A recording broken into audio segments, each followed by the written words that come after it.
انسان آخرت کا بدلہ دیکھے گا تو سوچے گا کاش دنیا میں مجھے کچھ بھی نہ ملتا، آج سب کچھ یہی ملتا. لیکن آج ہم دنیا میں چونکہ اس زندگی کی اتنی اہمیت کو جانتے نہیں، اس لیے یہی چاہتے ہیں کہ جو کچھ ہے بس ہمیں یہی مل جائے. پھر ایک چیز یہ ہے کہ ہم عموماً جو دعائیں مانگتے ہیں وہ مادی چیزوں کی ہوتی ہیں، وقتی ضروریات کی ہوتی. لیکن آج جو دعا میں ابراہیم علیہ السلام کی آپ کے ساتھ شیئر کروں گی وہ بہت ہی خوبصورت دعا ہے. انہوں نے جو چیز مانگی وہ بے مثال ہے.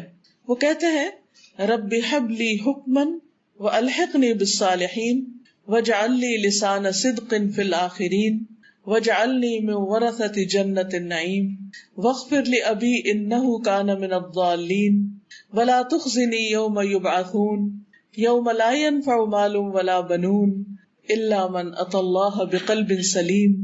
کہتے رب ہب لی حکما، اے میرے رب مجھے حکمت عطا کر، مجھے نفع مند علم عطا کر، والحقنی بالصالحین اور مجھے صالحین کے ساتھ ملا دے، نیک لوگوں کی مجلس عطا کر، واجعل لی لسان صدق فی الآخرین اور بعد والوں میں میرا ذکر خیر جاری کر دے، واجعلنی من ورثۃ جنۃ النعیم اور مجھے جنت النعیم کے وارثوں میں شامل کر دے، واغفر لأبی میرے باپ کو بخش دے، انہ کان من الضالین بے شک وہ بھٹکے ہوئے لوگوں میں سے تھا، ولا تخزنی یوم یبعثون اور مجھے رسوا نہ کرنا اس دن جب سب لوگ دوبارہ اٹھائے جائیں گے، یوم لا ينفع مال ولا بنون جس دن مال اور بیٹے کام نہ آئیں گے، الا من اتی اللہ بقلب سلیم مگر جو اللہ کے پاس سلامت دل لے کر آیا. تو سلامت دل جو ہے یہ انسان کو وہاں پر فائدہ دے گا. تو بہرحال اس دعا میں بہت ہی جامع دعا ہے اور ہم سب کو بھی اپنے لیے مانگنی چاہیے. یہ سورۃ الشعراء کی آیت نمبر 83 سے آنورڈز یہ دعا موجود ہے. قرآن مجید میں بھی آپ دیکھ سکتے ہیں، دعاؤں کی کتابوں میں بھی عام طور پر یہ دعا پائی جاتی ہے.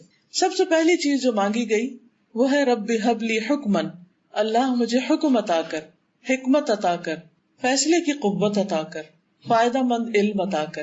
یاد رکھیے عربی زبان بہت وسیع زبان ہے، اس میں ایک لفظ کے اندر کئی کئی معنی چھپے ہوئے ہوتے ہیں. جب انہوں نے حکم کا لفظ کہا تو اس میں حکمت بھی ہے، اس میں علم بھی ہے، اور اس میں وہ تمام چیزیں ہیں جو صحیح فیصلے سے تعلق رکھتی. آپ دیکھیے کہ ہماری زندگی ہر وقت ہمارے فیصلوں کی محتاج ہوتی. ہمیں ہر کام میں ایک ڈیسیژن لینا پڑتا ہے. کچھ فیصلے بڑے بڑے ہوتے ہیں، کچھ فیصلے چھوٹے چھوٹے ہوتے ہیں. ہمارا عمل، ہمارا ایکشن یا لائن آف ایکشن وہی ہوتی ہے جو ہمارا فیصلہ ہوتا ہے. اگر فیصلہ غلط ہو جائے تو انسان غلط مقام پہ جا پہنچتا ہے. ایک چھوٹی سی مثال سے آپ دیکھیں کہ مثلاً آپ گاڑی چلا رہے ہیں اور اس وقت آپ اندازے سے ایک غلط موڑ مڑ جاتے ہیں. یہ بھی آپ کا ایک فیصلہ تھا. آپ کا خیال تھا کہ شاید ادھر سے شارٹ کٹ ہو، جلدی پہنچ جاؤ، لیکن ہوتا کیا ہے کہ وہ آپ کو اتنا زیادہ گھما دیتا ہے کہ آپ اصل وقت سے بھی بہت دیر سے پہنچتے. اب یہ آپ کا فیصلہ تھا، اپنی چوائس تھی. ہمارے فیصلے ہماری چوائس کے ساتھ ہوتے ہیں. اللہ سبحانہ وتعالیٰ نے ہم میں سے ہر ایک کو چوائس دی ہے. ہم جب صحیح چوائسز بناتے ہیں تو اس کا نتیجہ بھی صحیح ہوتا ہے، پھر ہمارا ایکشن بھی صحیح ہوتا ہے، پھر اس ایکشن کا جو ری ایکشن ہے یا اس کا جو ریزلٹ ہے یا جو اس کا نتیجہ نکلنے والا ہے وہ بھی بہترین ہوتا ہے. مثلاً ہم یہاں اس وقت آئیں یا نہ آئیں یہ بھی ہمارا ایک فیصلہ تھا.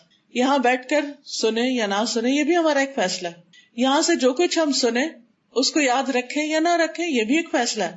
یہ سارے فیصلے ہمارے اپنے ہوتے ہیں اور ہمارے دل کے اندر ہی اندر، اپنی سوچوں کے اندر ہی اندر بہت کچھ ہو رہا ہوتا ہے اور ہم پھر سوچتے جاتے ہیں اور کچھ نہ کچھ کرتے چلے جاتے ہیں. تو اللہ تعالیٰ سے یہ دعا مانگنی چاہیے کہ اللہ تعالیٰ میں جو بھی فیصلہ کروں، چھوٹا کروں یا بڑا کروں، وہ اچھا فیصلہ کروں، درست فیصلہ کروں، فائدہ مند فیصلہ کروں. پھر آپ دیکھیے کہ حکم کا ایک معنی حکمت ہے، وزڈم. عربی میں حکمت کہتے ہیں صحیح جگہ پر صحیح کام کرنا، right decision at right place, right time, یعنی رائٹ ٹائم پر رائٹ ڈیسیژن. پھر اس میں بھی حکم اور حکمت میں، فیصلے اور حکمت میں ایک کنیکشن ہے کہ رائٹ ٹائم پر رائٹ ڈیسیژن لینا، ہر چیز کو اس کی اپنی اصل جگہ پر رکھنا، یہ حکمت کہلاتا ہے. اللہ سبحانہ وتعالیٰ قرآن مجید میں فرماتے ہیں یؤتی الحکمۃ من یشاء ومن یؤت الحکمۃ فقد اوتی خیرا کثیرا. وہ حکمت عطا کرتا ہے جس کو وہ چاہتا ہے، اور جس کو حکمت مل گئی اس کو بہت بڑی بھلائی نصیب ہو گئی، اس کو بہت بڑی خیر مل گئی. یعنی جو انسان عقل مند ہے، سمجھدار ہے، صحیح سوچ رکھتا ہے، پازیٹو تھنکنگ رکھتا ہے اور صحیح فیصلے کرتا ہے تو اس کو زندگی گزارنے کا ایک بہترین طریقہ ہاتھ آ جاتا ہے. اب دیکھیے کہ کس موقع پر کتنی بات کرنا ہے، کسی غم کے موقع پر غم کتنا منانا ہے، کسی خوشی کے موقع پر خوشی میں ایکسائٹمنٹ کتنی ہونی چاہیے، کیا کرنا ہے کیا نہیں کرنا، شادی بیاہ کے معاملوں میں کہاں شادی کرنی ہے نہیں کرنی، شادی کے موقع پر کیا خرچ کرنا ہے کیا نہیں کرنا، بچوں کو تعلیم دینی تو کتنی دینی، کیا نہیں دینی، ایون بچوں کی تربیت میں ان کے ساتھ معاملہ کرنا تو کیسے کرنا ہے، کس وقت ان کے ساتھ نرمی کرنی ہے، کس وقت ان کے ساتھ سختی کرنی ہے، کس وقت ان کو چھوڑ دینا ہے اور کس وقت ان کو پکڑنا ہے. یہ سب کچھ حکمت پر مبنی ہے. بعض اوقات ہم کھانے کی میز پر بیٹھ کر بچوں سے حساب کتاب شروع کر دیتے ہیں، کہاں گئے، کیا کیا، کیا پڑھا، کیا نہیں پڑھا. یوں لگتا ہے جیسے اس وقت ہماری قید میں آتے ہیں اور پھر ہم ان کے ساتھ جیسا چاہیں کریں. حالانکہ کھانا کھانے کا وقت ایسا نہیں کہ جس میں انسان کوئی تلخ بات کرے یا ایسی بات کرے کہ جس سے لوگ قریب آنے کی بجائے اور دور ہو جائیں. وہ ہلکی پھلکی بات چیت کرنے کا وقت ہوتا ہے، بڑے بڑے فیصلے کرنے کا وقت نہیں ہوتا. لیکن بعض اوقات ہم جلد بازی میں یا غصے میں یا پہلے ہی ہم نے کچھ سوچ کے رکھا ہوتا ہے، اس کے مطابق ہم اپنی گفتگو وہیں سے شروع کرتے ہیں، وہیں سے کام خراب ہو جاتا ہے. بعض اوقات آپ نے دیکھا ہوگا بچے کھانا چھوڑ کے اٹھ جاتے ہیں، پاؤں پٹکتے ہوئے اب جا کے دروازہ بند کر لیتے ہیں، چلے جاتے ہیں. کبھی گھر میں کھانا ہی نہیں کھاتے. پھر کبھی ایسا بھی ہوتا ہے کہ ماں باپ کے رویے سے تنگ آ کر وہ ماں باپ کے ساتھ بیٹھنا ہی نہیں چاہتے، گلنا ملنا ہی نہیں چاہتے، بات سننا ہی نہیں چاہتے. یہاں تک کیوں نوبت پہنچتی؟ کیونکہ بعض اوقات ہم اس حکمت سے کام نہیں لیتے کہ جس سے پیار، محبت، صبر، برداشت کے ساتھ ہم ان کی تربیت کر سکیں. کبھی تھوڑی سختی کی ضرورت ہوتی ہے، ہم زیادہ کر جاتے ہیں. کبھی فرم ہونے کی ضرورت ہوتی ہے، ہم ان کو ڈھیلا چھوڑ دیتے ہیں. کبھی ایک بات کرنے کی ضرورت ہوتی ہے، ہم 10 باتیں کہہ جاتے ہیں. اور کبھی بات کی ضرورت ہوتی ہے اور ہم کچھ بھی نہیں کہتے. تو یہ سب کچھ کیا ہے؟ حکمت سے تعلق رکھتا ہے. یہ بھی اللہ سبحانہ و تعالیٰ کی دین ہوتی ہے، یہ بھی توفیق ہوتی ہے. اس پر اللہ تعالیٰ سے دعا کرنی چاہیے کہ اللہ ہمیں صحیح وقت میں صحیح بات کرنے کی توفیق عطا فرما، صحیح فیصلوں کی توفیق عطا فرما. اسی طرح آپ دیکھیں باقی معاملات میں بھی جو کچھ ہم کام کرتے ہیں، مثلاً اگر ہم کوکنگ کر رہے ہیں، ایک چائے کا کپ بھی اگر ہم نے پکانا ہے تو آپ دیکھیے اس کو بھی اگر پانی کو زیادہ ابال دیں گے تو کیا ہوگا، کم ابالیں گے تو کیا ہوگا، پتی زیادہ ڈال دیں گے تو کیا ہوگا، کم ڈالیں گے تو کیا ہوگا، دودھ زیادہ ڈال دیں گے تو کیا، کم ڈالیں گے تو کیا. ان ساری چیزوں کا اس چائے کے کپ پر اثر پڑ رہا ہے. یہ سارے فیصلے تو ہمارے ہی، ہم نے کیا کرنا ہے. لیکن اگر ہم ہر چیز کو ایک بیلنس کے ساتھ صحیح مقدار میں کریں گے تو وہ چیز فائدہ مند ہوگی، زیادہ لذیذ ہوگی. کوئی بھی چیز ہم کر رہے ہیں تو یہ سب چیزیں حکمت سے تعلق رکھتی ہیں، فیصلوں سے تعلق رکھتی ہیں، اور ان سب کے پیچھے علم کی ضرورت ہوتی ہے. اب مثلاً ایک ڈاکٹر کے پاس آپ جاتے ہیں تو وہ آپ کے لیے دوائی پرسکرائب کرتا ہے، نسخہ لکھتا ہے آپ کے لیے.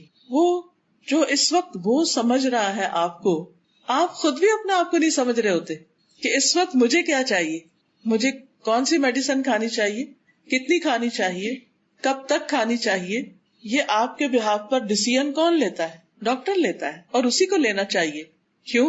اس لیے کہ اس کے پاس علم ہے، وہ علم جو میرے پاس نہیں ہے. تو زندگی میں صحیح فیصلے کرنے کے لیے صحیح علم بہت ضروری ہے.